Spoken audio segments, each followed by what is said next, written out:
seorang suami dan istri. Panutan. Seorang suami sampai kapanpun nomor satu adalah orang tua.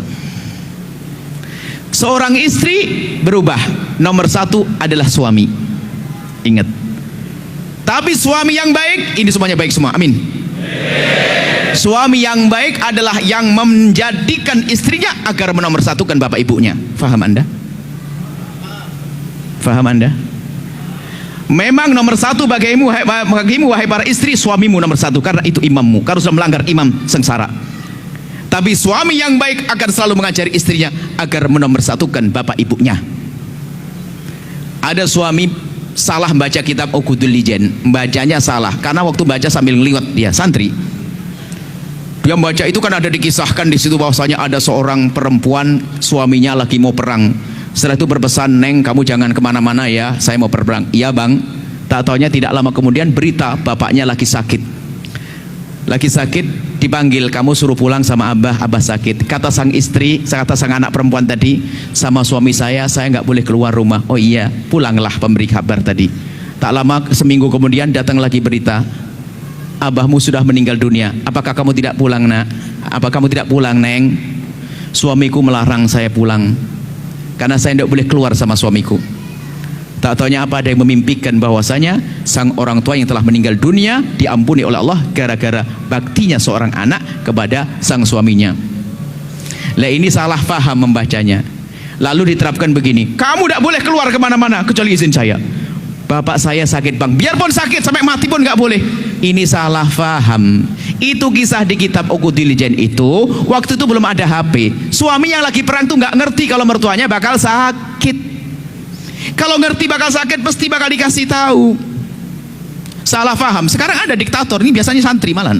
Santri biasanya sok baca kitab. "Kamu sudah milik saya, hak saya, tidak boleh kemana-mana. Kamu sudah serahkan sama bapak ibumu." "Ibu saya sakit bang." "Biarpun sakit nggak boleh, saya imammu." Nggak begitu. Suami yang baik akan selalu berkata begini pada istrinya, "Wahai istriku tercinta, kemanapun kau pergi kau harus izin, karena kau adalah milikku. Tapi kalau kepada bapak ibumu, bebas sebebas-bebasmu." Gitu loh, paham suami yang soleh? Sebab durhaka itu karena pernikahan banyak. Saya lanjutkan ini karena yang terjadi biasanya seperti itu. Suami istri yang baik adalah istri yang selalu mengajari suaminya berbakti pada ibu bapaknya. Istri yang baik, suami yang baik yang selalu mengajari istrinya berbakti pada bapak ibunya. Rumus kebahagiaan yang ketujuh, 1, 2, 3-nya tak simpan, datang ke pondok saya kasih nanti. Rumus rumah tangga yang indah yang ketujuh adalah ajari pasanganmu untuk berbakti pada orang tuanya, bukan mu. Nya, bukan mu, faham mana? Jadi ajari istrimu agar berbaik-baik dengan bapak ibunya. Hei para istri, ajari suamimu agar baik-baik kepada bapak ibunya. Ini rumus pantulan cinta itu nanti. Ngerayu halus. Gambarannya begini, coba suami istri pergi ke supermarket belanja, tak taunya apa, istrinya itu selalu nambah tambahan sampai suaminya bilang, "Neng, untuk apa sih?" "Sudahlah bang." Nambah lagi, "Neng, untuk apa sih?" "Sudahlah bang." Sampai di rumah tak taunya istrinya sibuk bungkusin sesuatu. Setelah bungkusin begitu, "Mau dibawa kemana, Neng?"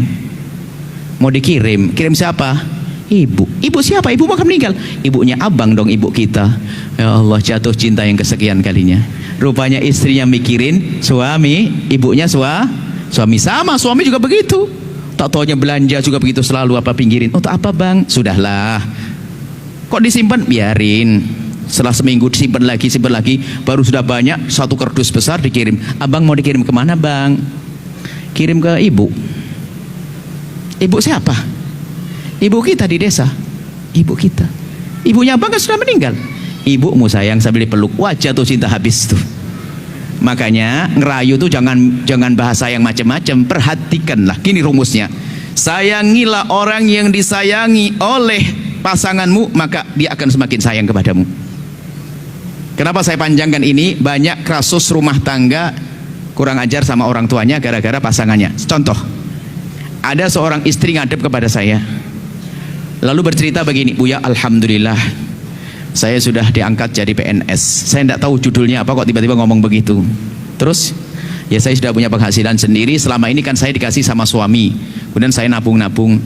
Bagus. Buya, saya mau tanya, gimana hukumnya saya sebagai istri saya memberikan uang kepada ibu saya. Ibu saya kan janda, tanpa sepengetahuan suami saya. Anda ngirim ibu tanpa sepengetahuan suami. Saya tanya, ini duitnya siapa, Bu? Duit saya sendiri. Kalau duit Anda sendiri, Anda boleh memberikan ke siapa saja, orang di pinggir jalan atau mana saja. Tapi kalau duit suami haram Anda keluarkan untuk siapapun. Bukan, Bu, ya duit saya. Iya, kalau duitmu boleh, nggak ada masalah. Alhamdulillah, dia ngomong begitu. Cuman saya bukan sekedar mengajar fikih, ada pendidikan di sini. Saya bertanya, Bu, mau tanya saya, apa, Bu, ya? Memangnya kenapa kalau kamu bantu ibumu ketahuan suamimu? Tadinya dia sambil ngangkat, sambil tarik nafas. Buya, pernah ketahuan sekali suami saya marah-marah. Dalam hati saya, suamimu itu iblis. Nggak ada iblis di sini, maka saya berani ngomong begitu. Ini orang soleh semuanya. Suamimu itu adalah modelnya manusia setan, ngajari istrinya kurang ajar sama ibunya. Maka jadilah suami yang baik. Insya Allah baik. Makanya saya kok berani. Kalau iblis saya berani ngomong. Karena ini bukan iblis semuanya ini. Makanya saya nak ngomong. Jadi suami yang melarang istrinya baik-baik sama ibunya adalah iblis ya. Ngajari jahat dia. Nggak nanamkan kecintaan. Saya nasihati nggak begitu. Harus suami dibawa kepada yang baik. Ada lagi pertanyaan kasus serupa. Seorang laki-laki sudah sukses dia. Dia adalah pengusaha AC atau apa gitu. Dia wasit. Biasanya datang sama istrinya, saya tidak ngerti kasus permasalahan. Biasanya orang datang kan datang begitu, kita tidak begitu perhatian. Tiba-tiba datang dia sama anak kecilnya, duduk ngobrol. Mau tanya, Bu, ya? Boleh. Tanya apa? Saya itu alhamdulillah usaha sudah berhasil. Saya itu orang desa aslinya, Bu, ya. Dulu abah saya masih hidup, rumah saya tulang punggung yang jadi yang ngurusi semuanya adalah bapak saya. Abah saya sudah meninggal dunia dan ibu saya punya anak perempuan terakhir, adik saya. Masih sekolah SMP, SD sampai SMP. Terus gimana Buya? Buya kan selalu ngajari harus kompak, suami istri kompak. Rupanya dia dengar ceramah kita. Saya kepikiran terus masalah itu. Kepikiran kenapa? Buya, gimana hukumnya kalau saya bantu ibu dan adik saya tanpa sepengetahuan istri saya? Saya tanya, itu duit siapa, Pak? Duit saya sendiri. Benar, satu. Yang kedua, istrimu sudah kau kasih nafkah? Sudah. Kau kasih apa? Ya cukup di rumah, Bu, ya, ada kulkas, ada mobil, ada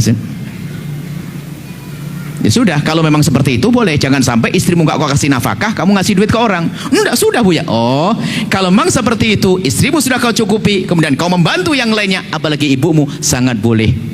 Tapi kan saya nggak ngomong kepada istri saya. Nggak apa-apa, alhamdulillah, jadi saya nggak dosa. Tapi nggak kompak. Ntar dulu, saya mau tanya. Nggak kompak katanya. Saya mau tanya, memangnya kenapa sih istrimu kalau kamu memberikan bantuan kepada ibumu sendiri, kalau tahu istrimu? Dia sambil tarik nafas berkata, oh ya, aduh, pernah ketahuan sekali cemberutnya sebulan. Waduh, itu adalah iblis pakai kerudung juga. Nggak ada di sini iblis, ya? Nggak ada. Malah dukung kalau suaminya berbuat baik pada ibunya, berarti Anda punya suami ahli surga. Kalau Anda punya suami kok baik sama ibunya, ahli surga. Kalau Anda punya istri tak taunya baik sama ibunya, berarti dia istri yang bisa berbakti. Paham makna berbakti? Saya panjangkan begini sebab banyak kejadian-kejadian ternyata seorang suami melarang istrinya berbuat baik kepada bapak ibunya. Kalau Anda punya istri nggak baik sama bapak ibunya, Anda punya istri ahli neraka. Kalau Anda punya suami durhaka sama bapak ibunya, Anda punya keluarga tidak berkah, rugi. Selesai insya Allah, indah semua.